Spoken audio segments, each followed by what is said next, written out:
ایک جزیرہ تھا جہاں کا سیاسی نظم یہ تھا کہ وہ سال کی آخری تاریخ کو جو ان کا حق میں وقت ہوتا اس کو معزول کرتے اور ایک ایسی جگہ چھوڑ دیتے جہاں جنگل تھا اور جانوروں کا رین بسیرا تھا، اور ساحل پہ آ جاتے۔ پہلا شخص جو اترتا ساحل پہ اس کو اپنا حکمران مان لیتے، اور یہ ان کا ایک مدت سے دستور رہا۔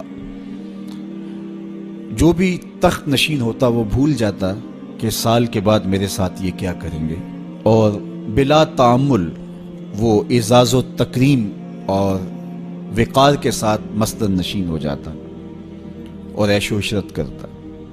ایک دفعہ وہ اپنا حکمران جنگل کے سپرد کرنے کے بعد ساحل پہ آئے تو جو سب سے پہلا شخص ان کی دھرتی پر ان کے جزیرے پہ اترا وہ بڑا دانا بینا شخص تھا اور پیشے کے اعتبار سے تاجر تھا۔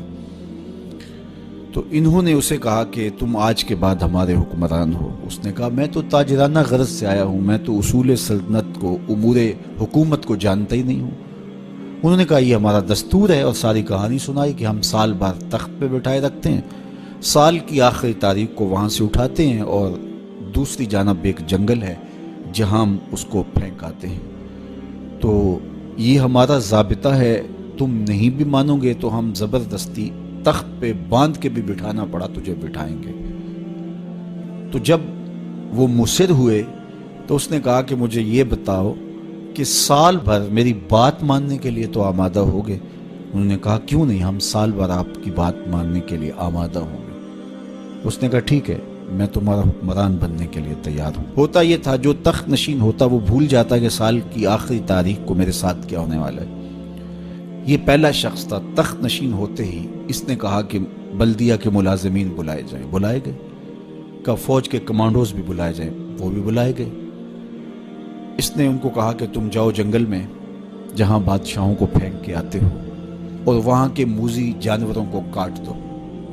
بلدیہ کے ملازمین کو کہا کہ تم ان کے پیچھے جاؤ اور کانٹے دار جھاڑیاں کاٹو۔ وہاں معماروں کا ایک گروہ بھیجا کہ وہاں جا خوبصورت محل تعمیر کرو۔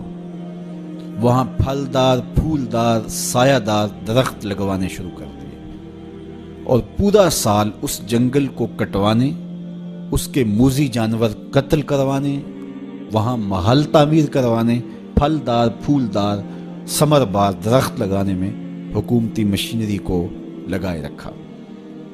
جب سال کی آخری تاریخ ہوئی تو ہوتا یہ تھا کہ جب بھی بادشاہ کے پاس وہ آتے کہ اب جو اس جنگل میں پھینکنے جا رہے ہیں تو وہ چیختا روتا، ہائے مجھے کدھر جا رہے ہو، میں تو موذی جانوروں کا لقمہ بن جاؤں گا، اور اس کو زنجیروں میں جکڑ کے اس جنگل میں پھینک کے آتے۔ وہ کہتے ہم نے پہلے دن آپ کو بتایا تھا۔ رومی علیہ رحمہ فرماتے جب وہ زنجیریں لے کر آئے تو اس کو کہا کہ ہم تمہیں وہاں پھینکنے جائیں گے۔ تو اس نے کہا کہ زنجیروں کی کیا ضرورت ہے، میں خود چل کے جانے کے لیے تیار ہوں۔ رومی کہتے ہیں کہ یہ یہاں بیٹھ کے تخت پہ اس فکر میں لگا رہا جہاں اس نے جانا تھا، اور اس کو پتا تھا کہ یہاں تو ایک سال بھر کے لیے آیا ہوں، تو میں نے تو پھر بقیہ ساری زندگی اس جنگل میں کاٹ دی ہے، اور وہاں بچھو ہیں، وہاں سانپ ہے، وہاں موذی جانور ہیں، وہاں بھیڑیے ہیں، چیرنے پھاڑنے والے درندے ہیں، وہاں کانٹے دار جھاڑیاں ہیں۔ تو وہاں وہ جھاڑیاں کٹواتا رہا اور ایسے جانور مرواتا رہا، اور وہاں کنویں کھدوائے، وہاں پھلدار پھولدار درخت لگوائے، وہاں محل تعمیر کروایا۔ تو اس نے خوشی سے کہا مجھے کیوں جکڑتے ہو، میں تو چل کے اس جگہ پہ جانے کے لیے تیار ہوں، اس لیے کہ اب وہ جنگل اور خوفناک جھاڑیاں نہیں رہیں بلکہ وہ ایک خوبصورت باغ بن چکا ہے، اور وہاں موذی جانور نہیں رہے، وہاں پرندے چہچہا رہے ہیں، کوئلوں کی دل آویز صدائیں ہیں، وہاں بلبلوں کے چہچہے ہیں، تو میں تو وہاں جانے کے لیے تیار ہیں۔ تو انہوں نے کہا کہ ہم بھی ایسے ہی بادشاہ کی تلاش میں تھے کہ جو مستقبل کی بہتری کا ضامن بنے۔ تو کہا کہ جناب آج سے ہم اپنا قانون بدلتے ہیں، آپ تخت پہ ہی رہیے، جس طرح جہاں جانا تھا وہاں کے لیے آپ نے پورا سال محنت کی اور اس کو گلزار بنا دیا، تو آپ تخت پہ بیٹھیے اور آج کے بعد آپ ہمارے مستقل حکمران ہیں اور اس ملک کو گلزار بنا دیجئے۔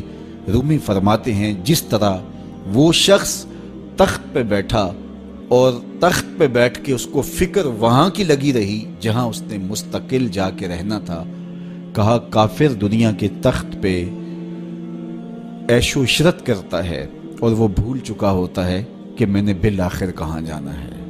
فاسق اور فاجر بھول چکا ہوتا ہے کہ اس نے کہاں جانا ہے، لیکن صالح مومن اس دنیا پر آرام سے نہیں بیٹھتا، اس کا سارا خیال، اس کی ساری توجہ وہاں ہوتی ہے جہاں اس نے جانا ہوتا ہے، اس لیے وہ یہاں بیٹھ کے قبر کے کیڑے مکوڑے ختم کرتا ہے، یہاں بیٹھ کر کے قبر کے سانپ کاٹتا ہے، یہاں بیٹھ کر کے اپنے اعمال کے لشکر بھیج کے وہاں کے بچھو ختم کرتا ہے، اور جب وہ اس دنیا سے رخصت ہوتا ہے تو القبر روضۃ من ریاض الجنہ، تو قبر جنت کے باغوں میں سے ایک باغ بن چکی ہوتی ہے۔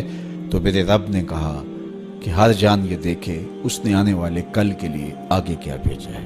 پھر فرمایا واتقوا اللہ، اور اللہ سے ڈر جاؤ، ان اللہ خبیر بما تعملون، جو تم کرتے ہو تمہارا رب اس سے باخبر ہے۔